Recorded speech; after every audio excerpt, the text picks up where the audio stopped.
Good, you're here. Let's talk lavender. The weather has been dreary lately. And this morning, I was thinking about comfort. Comfort.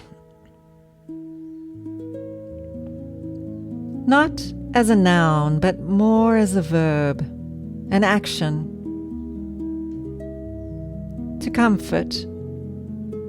To be comforted. I mean, is there really any better feeling than being comforted in some way? Whether we do it for ourselves or for someone else, nothing makes things better than being comforted. And no one was better at this than my grandmother. Quick story. I remember being around 9 or 10 and being bored or unhappy about something. And she made me a cup of tea. I watched her as she moved around the kitchen slowly. The kettle was boiling, and she snapped open the plastic jar of homemade cookies that she kept on a low shelf. She put 2 molasses cookies on a saucer and poured the hot water over the tea bag in my mug, the steam fogging up her small square glasses balanced on the end of her nose. She almost always wore a wrap sweater folded about her large bosom, with a Kleenex peeking out of a sleeve, ready for emergencies. She added a splash of milk from the bottle in the fridge, lifted the tea bag out with a teaspoon, gave it a final squeeze, and placed it on a spoon rest next to the stove. I was sitting opposite her at a small wooden table in the corner of the old-fashioned Formica kitchen. She carefully placed the mug in front of me, and then the cookies, and then eased herself into the chair opposite me. She seemed relieved to be off her feet, as if they were tired or causing her pain. She sighed, looked at me and said, "Oh no, wait, we're missing the most important part." She heaved herself up with a grunt and, standing on her toes, reached up to the highest shelf by the stove and retrieved a glass mason jar with a screw-top lid. "Aha," she said, and with a flourish placed the jar on the table in front of me. While she got me a spoon behind her, I unscrewed the sticky lid and marveled at the thick, sweet condensed milk pooled in the jar. There was easily at least 2 cans of it in this jar, and I had never seen so much sugary deliciousness. "Go on," she said. "Put in as much as you need to. Sometimes we need some extra sweetness to make the day go better." I scooped 2 heaped spoons into the hot tea and stirred it slowly. She sat opposite me, watching me with pleasure. I could feel her approval and indulgence, thick in the air. I took a small sip, smiled at her and nodded. She nodded back and said, "Maybe just a little bit more." And so we sat in contented silence as I drank my tooth-achingly sweet tea that comforted me like nothing else had that day. It was made with care and offered with a secret indulgence my mother would never have approved of. A true comfort.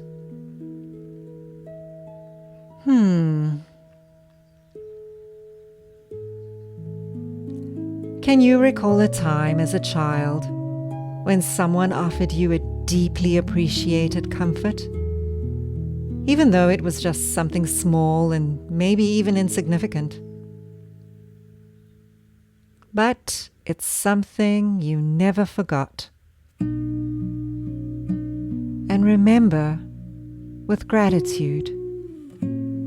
Let's just take a moment to remember one of those small but life-changing comforts. And be grateful to the person for that. Let's send them a small thank you into the universe if they're no longer with us. And if they are, maybe, today reach out and say, "Today I was reminded when you did ABC when I was little, and I never forgot it. Thank you."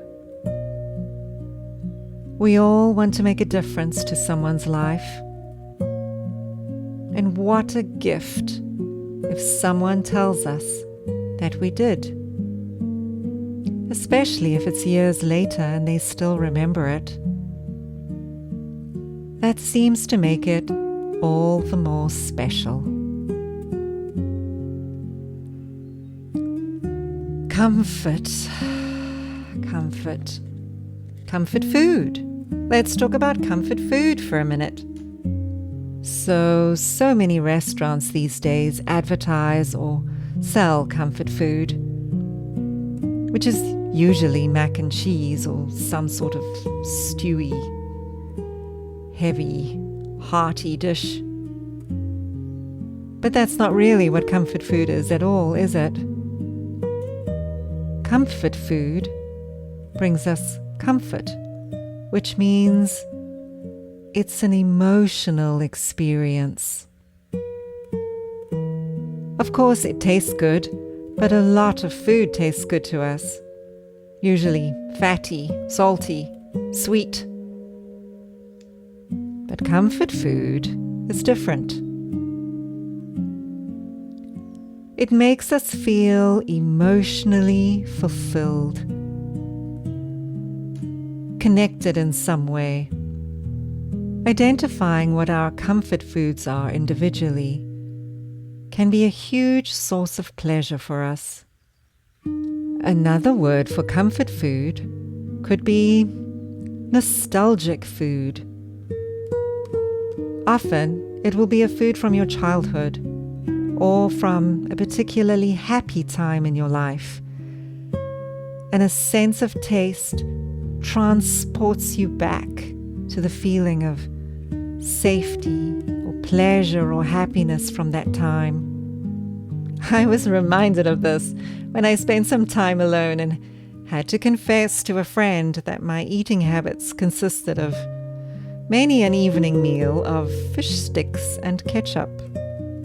A personal favorite. This to me is comfort food. Of course, it's typically given to young children, and I associate that time of my life with love and nurturing. And to this day, I've never met a fish stick that I don't love. Of course, accompanied by terrible ketchup. Preferably the cheap stuff, not the good stuff. What are your comfort foods? And more importantly, when last did you have some? When last did you feed your soul like that? Because that's what comfort food does. It feeds your soul. It doesn't have to be sweet, and it should genuinely give you comfort. Maybe you knew someone who you loved and who made you a particular type of food, or even just served you something. And when you eat that, you're reminded of them and the love that was shared between you. So today, you can remind yourself of feeling loved and connected by helping yourself to a food from your childhood or from that special person or that special time of your life. Enjoy it and remember. And then you can also choose to make and create those connections for others. Your family, your friends. Make a special dish that will become their comfort food in the future. And when they eat it, they will be reminded of your love for them and that you took care in feeding them. And if all else fails, fill a jar with condensed milk. Hide it away, and then spoon it generously and often into cups to heal broken hearts, disappointments, general miseries, and shine a little sweet love on those you love, and of course, onto yourself. All right, love. Let me know how you're doing. Have a great day.